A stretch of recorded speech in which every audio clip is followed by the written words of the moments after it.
ମେଘମାଳାରେ ଶୀଘ୍ର ଆଗମନ କରିବାକୁ ଯାଉଥିବା ପ୍ରଭୁ ଯୀଶୁଖ୍ରୀଷ୍ଟଙ୍କ ପବିତ୍ର ଓ ବହୁମୂଲ୍ୟ ନାମରେ ନିର୍ମଳ ଖରା ୟୁଟ୍ୟୁବ୍ ଚ୍ୟାନେଲରେ ଆପଣ ସମସ୍ତଙ୍କୁ ସ୍ୱାଗତ କରେ। ପ୍ରତିଦିନ ପ୍ରତି ପ୍ରଭାତ ଆମମାନେ ନିର୍ମଳ ଖରା ୟୁଟ୍ୟୁବ୍ ଚ୍ୟାନେଲ ମାଧ୍ୟମରେ ନୂଆ ନୂଆ ପ୍ରସଙ୍ଗରେ ପ୍ରଭୁଙ୍କର ବାକ୍ୟ ଶୁଣିବାର ଆମେ ସୁଯୋଗ ପାଉଛୁ।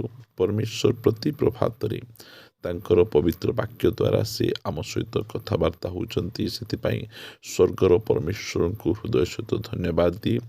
ତାହା ସହିତ ଆପଣ ସମସ୍ତଙ୍କୁ ମଧ୍ୟ ହୃଦୟ ସହିତ ଧନ୍ୟବାଦ ଦିଏ ଯେ ଆପଣମାନେ ନିୟମିତ ଏହି ଚ୍ୟାନେଲ ଦ୍ୱାରା ପ୍ରସାରିତ ହେଉଥିବା କାର୍ଯ୍ୟକ୍ରମ ଗୁଡ଼ିକକୁ ଦେଖୁଛନ୍ତି। କେବଳ ଦେଖୁଛନ୍ତି ତାହା ନୁହେଁ, ଲାଇକ୍ ସେୟାର କମେଣ୍ଟସ୍ ଗୁଡ଼ିକ ଦ୍ୱାରା ଆପଣମାନେ ଆମମାନଙ୍କୁ ଅତ୍ୟଧିକ ପରିମାଣରେ ଉତ୍ସାହିତ କରୁଛନ୍ତି। ପ୍ରଭୁ ଆପଣ ସମସ୍ତଙ୍କୁ ପ୍ରଚୁର ଭାବେ ଆଶୀର୍ବାଦ କରନ୍ତୁ। ଆସନ୍ତୁ ଆଜିର ପ୍ରସଙ୍ଗ ନିକଟକୁ ଯିବା। ଆଜିର ପ୍ରସଙ୍ଗଟି ଏହି ପ୍ରକାର ଅଟେ, 4 ପ୍ରକାର କନ୍ୟା। 4 ପ୍ରକାର କନ୍ୟା ବିଷୟରେ ମୁଁ ଆପଣମାନଙ୍କୁ କହିବା ପାଇଁ ଚାହେଁ। ଯେଉଁ ସମୟରେ ଆମେ ମାଥ୍ୟୁ ଲିଖିତ ସୁସମାଚାର 25 ଅଧ୍ୟାୟ ଦେଖୁଛୁ, ସେଠି ଆମେ 2 ପ୍ରକାର କନ୍ୟାକୁ ଆମେ ଦେଖୁଛୁ। ଜଣେ ହେଲେ ସୁବୁଦ୍ଧି କନ୍ୟା ଆଉ ଜଣେ ନିର୍ବୁଦ୍ଧି କନ୍ୟା। ସୁବୁଦ୍ଧି କନ୍ୟା ଆଉ ନିର୍ବୁଦ୍ଧି କନ୍ୟାମାନଙ୍କ ମଧ୍ୟରେ ଫରକ ଏତିକି ରହିଛି ଯେ ନିର୍ବୁଦ୍ଧି କନ୍ୟାମାନେ ଆପଣା ସହିତ ତୈଳ ନେଇନଥିଲେ, ମାତ୍ର ସୁବୁଦ୍ଧି କନ୍ୟାମାନେ ଆପଣା ସହିତ ତୈଳ ନେଇଥିଲେ। ସେମାନେ ଏକ୍ସଟ୍ରା ପ୍ରିପେୟାର ହେଇଥିଲେ, ଏକ୍ସଟ୍ରା ପ୍ରସ୍ତୁତ ହେଇଥିଲେ, ଏକ୍ସଟ୍ରା ପ୍ରାର୍ଥନା ବାଟ କରୁଥିଲେ ସେମାନଙ୍କର। ମାତ୍ର ନିର୍ବୁଦ୍ଧି କନ୍ୟାମାନେ ସେଇ ପ୍ରକାର ନଥିଲେ। ସେମାନେ ଆମେ ଆଉ ଗୋଟେ କନ୍ୟାକୁ ଦେଖୁଛୁ, ଯାହାକୁ କି ଆମେ 2 କରିନ୍ଥୀୟ 11 ଅଧ୍ୟାୟରେ ସାଧୁ ପାଉଲ ଆଉ ଗୋଟେ କନ୍ୟା ବିଷୟରେ ସେ ଆମମାନଙ୍କୁ କହୁଛନ୍ତି, ଯାହାକୁ କି ଆମେ ବାଇବଲ ଆମମାନଙ୍କୁ ସତୀ କନ୍ୟା ବୋଲି କହେ। ଯଦି ଆମେ ପଢ଼ିବା ଏହାର 11 ଅଧ୍ୟାୟର 2 ପଦ, କାରଣ ଈଶ୍ୱରଙ୍କ ବିଷୟ ଉଦ୍ଯୋଗରେ ମୁଁ ତୁମ୍ଭମାନଙ୍କ ନିମନ୍ତେ ଉଦ୍ଯୋଗୀ, ତେଣୁ ମୁଁ ତୁମ୍ଭମାନଙ୍କୁ ସତୀ କନ୍ୟା ସଦୃଶ୍ୟ ଏକ ସ୍ୱାମୀଠାରେ ଅର୍ଥାତ୍ ଖ୍ରୀଷ୍ଟଙ୍କଠାରେ ବାଗଦାନ କରିବା ସମର୍ପଣ କରିବା ନିମନ୍ତେ ବାଗଦାନ କରିଅଛି। ଏହି ସ୍ଥାନରେ ଆମେ ଆଉ ଗୋଟେ କନ୍ୟାକୁ ଦେଖୁଛୁ, ଯେଉଁ କନ୍ୟାକୁ କି ସତୀ କନ୍ୟା ବୋଲି କୁହାଯାଏ। ସତୀ କନ୍ୟା ମାନେ କ'ଣ? ସେ ନିଜର ବରଙ୍କ ପ୍ରତି ସମ୍ପୂର୍ଣ୍ଣ ଭାବରେ ବିଶ୍ୱସ୍ତ। କୌଣସି ପ୍ରକାର ଭାବରେ ସେ ଦୁନିଆ ସହିତ ତାଙ୍କର କୌଣସି ପ୍ରକାର ସମ୍ପର୍କ ନାହିଁ। ଆଉ ଗୋଟେ କନ୍ୟା ବିଷୟରେ ବାଇବଲ ଆମମାନଙ୍କୁ ପଢ଼ୁଛୁ ଆମେ, ଯାହାକି ପ୍ରକାଶିତ ପୁସ୍ତକ ଏହାର 19 ଅଧ୍ୟାୟ 7 ପଦରେ, ଆସ ଆମ୍ଭେମାନେ ଆନନ୍ଦ ଓ ଉଲ୍ଲାସ କରୁ ଏବଂ ତାହାଙ୍କୁ ଗୌରବ ପ୍ରଦାନ କରୁ, କାରଣ ମେଷ ଶାବକଙ୍କ ବିବାହ ସମୟ ନିମନ୍ତେ ଆଉ ତାହାଙ୍କର କନ୍ୟା ଆପଣାକୁ ସଜ୍ଜିତ କରିଅଛି। ଏଠି ଆମେ ଦେଖୁଛୁ ଆଉ ଗୋଟେ ସଜ୍ଜିତ କନ୍ୟା, ପ୍ରସ୍ତୁତ କନ୍ୟା, ଯେଉଁମାନେ ଆମକୁ ଏହି ପ୍ରକାର କନ୍ୟା ହେବାର ଆବଶ୍ୟକ ରହିଅଛି। ଆମେ ବର ଆସିଲେ ଆମେ ପ୍ରସ୍ତୁତ ହେବାକୁ ନାହିଁ, କାରଣ ବାଇବଲ କହେ ଯେଉଁମାନେ ପ୍ରସ୍ତୁତ ଅଛନ୍ତି ସେମାନଙ୍କୁ ନେବା ପାଇଁ ଆସୁଛନ୍ତି। ଯେଉଁମାନେ ନିଜକୁ ତିଆରି କରିଛନ୍ତି, ଆମେ ଏହି ଶେଷ ଦିନମାନଙ୍କରେ ଆମେ ପ୍ରସ୍ତୁତ ହୋଇ ରହିଥିବାର ଅଛି। ନିଜକୁ ସମ୍ପୂର୍ଣ୍ଣ ଭାବରେ ପ୍ରସ୍ତୁତ କରି ରଖିବାର ଆବଶ୍ୟକ ରହିଛି, କାରଣ ବର କେଉଁ ମୁହୂର୍ତ୍ତରେ ଆସିବେ ଆମକୁ ଜଣା ନାହିଁ, ଆମକୁ ସମୟ ଜଣା ନାହିଁ। ଆମେ ରାତିରେ ଆସିବେ ଜଣା ନାହିଁ, ଦିନରେ ଆସିବେ ଜଣା ନାହିଁ, କେଉଁ ସମୟରେ ଆସିବେ ଆମେ ଜାଣିନାହୁଁ। ମାତ୍ର ଆମକୁ ସୁସଜ୍ଜିତ ଥିବାର ଅଛି, ପ୍ରସ୍ତୁତ ଥିବାର ଅଛି। ଯେଉଁମାନେ ପ୍ରସ୍ତୁତ ଥିଲେ ସେମାନଙ୍କୁ ଧରି ସେ ବିବାହ ଉତ୍ସବକୁ ଗଲେ। ଆଉ ମେଷ ଶାବକଙ୍କର ଭାର୍ଯ୍ୟା, ସେ ଆପଣାକୁ ସଜ୍ଜିତ କରିଅଛି, ଆପଣାକୁ ପ୍ରସ୍ତୁତ କରିଅଛି। ପ୍ରିୟମାନେ, ଆମେ ଏହି ଶେଷ ସମୟର କନ୍ୟା ମଣ୍ଡଳୀ ଅଟୁ। ଆମର ଗୁରୁ ଦାୟିତ୍ୱ ଏହା ଅଟେ, ଆମେ ନିଜକୁ ସଦାସର୍ବଦା ପ୍ରସ୍ତୁତ କରି ରଖିବା। ଆମେ ସୁବୁଦ୍ଧି କନ୍ୟାମାନେ, ନିର୍ବୁଦ୍ଧି କନ୍ୟାମାନେ ଉଭୟ ଶୋଇପଡ଼ିଲେ।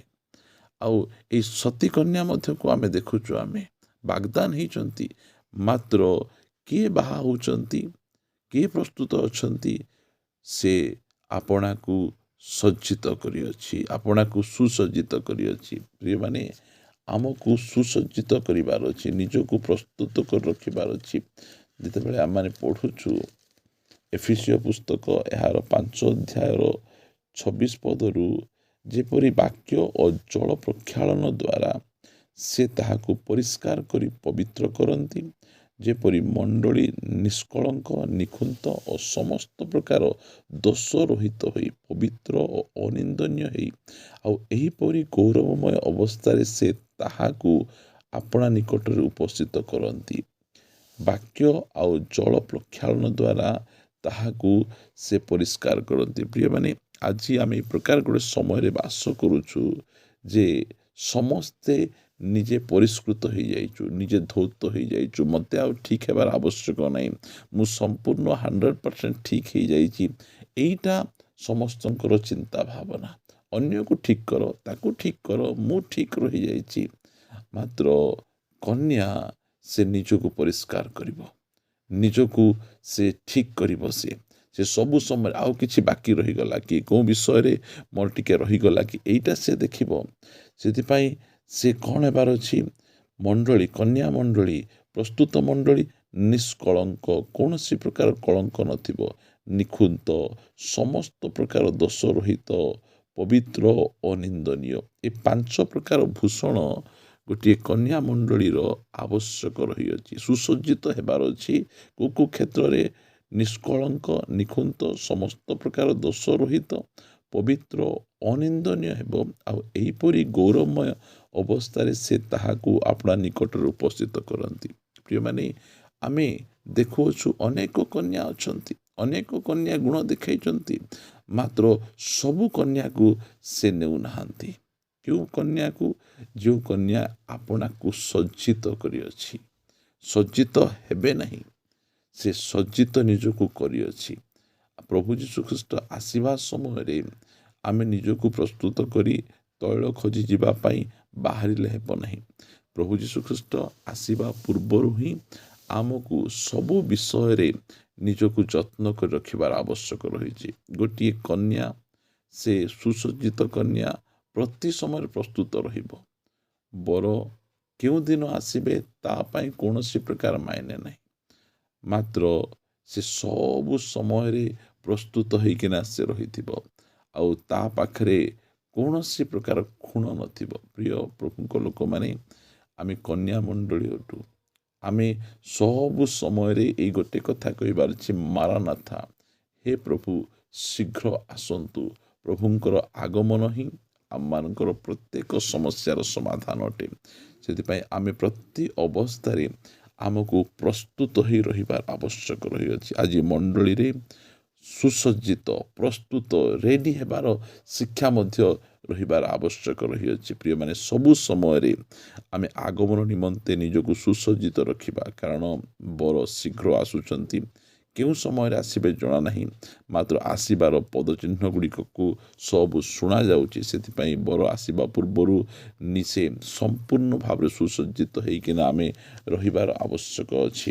କାରଣ ବାଇବଲ ଆମମାନଙ୍କୁ କହେ ଯେ ମାଥ୍ୟୁ 25:13 ଅତଏବ ଜାଗ୍ରତ ଥାଅ, କାରଣ ତୁମ୍ଭେମାନେ ସେହି ଦିନ କି ସେହି ଦଣ୍ଡ ଜାଣ ନାହିଁ। ଆମେ ସବୁ ସମୟରେ ପ୍ରସ୍ତୁତ ହୋଇ ରହିବାର ଅଛି। ଏଇଟା ହିଁ ଆମମାନଙ୍କର ଆଶା ଓ ଭରସା। ଆଉ ପ୍ରକୃତ କନ୍ୟା ସବୁ ସମୟରେ ଆପଣାକୁ ସୁସଜ୍ଜିତ କରିଥାଏ। ପ୍ରାର୍ଥନା କରିବା ପାଇଁ ଯିବା। ମଙ୍ଗଳମୟ ପିତା, ମୁଁ ତୁମକୁ ଧନ୍ୟବାଦ ଦିଏ, ପ୍ରଶଂସା କରେ, ଗୌରବ କରେ, କାରଣ ତୁମେ ମହାନ, ପବିତ୍ର, ସର୍ବଶକ୍ତିମାନ ପରମେଶ୍ୱର ତୁମେ ଅଟ। ତୁମେ ଆପଣା ବାକ୍ୟ ଦ୍ୱାରା ଆମକୁ ସବୁ ସମୟରେ ଉତ୍ସାହିତ କରୁଛ। ଆପଣା ବାକ୍ୟ ଦ୍ୱାରା ଆମକୁ ସବୁ ସମୟରେ ପ୍ରସ୍ତୁତ କରାଉଛ। ସେଥିପାଇଁ ମୁଁ ତୁମକୁ ଧନ୍ୟବାଦ ଦିଏ। ପ୍ରଭୁ, ତୁମେ ମେଘମାଳାରେ ଶୀଘ୍ର ଆସୁଛ।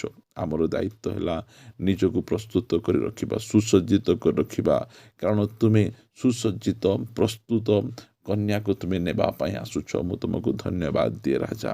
ଏହି ସମୟରେ କନ୍ୟା ମଣ୍ଡଳୀ ସମ୍ପୂର୍ଣ୍ଣ ଭାବରେ ନିଜକୁ ପ୍ରସ୍ତୁତ କରି ରଖିବ। ଦୟାକରି ଅନୁଗ୍ରହ କର। ସମସ୍ତ ପ୍ରକାର ଦୋଷ, ଅନିନ୍ଦନୀୟ ସବୁ ପ୍ରକାର ଅପବିତ୍ରତାକୁ ଦୂର କରି ଗୌରବମୟ ଅବସ୍ଥାରେ ପ୍ରସ୍ତୁତ ହେବା ପାଇଁ ସାହାଯ୍ୟ କର। ପ୍ରାର୍ଥନା ଶୁଣିଛ, ଧନ୍ୟବାଦ। ପ୍ରାର୍ଥନା ପ୍ରିୟ ପ୍ରଭୁ ଯୀଶୁଙ୍କ ନାମରେ ମାଗୁଅଛୁ, ଆମେନ୍, ଆମେନ୍।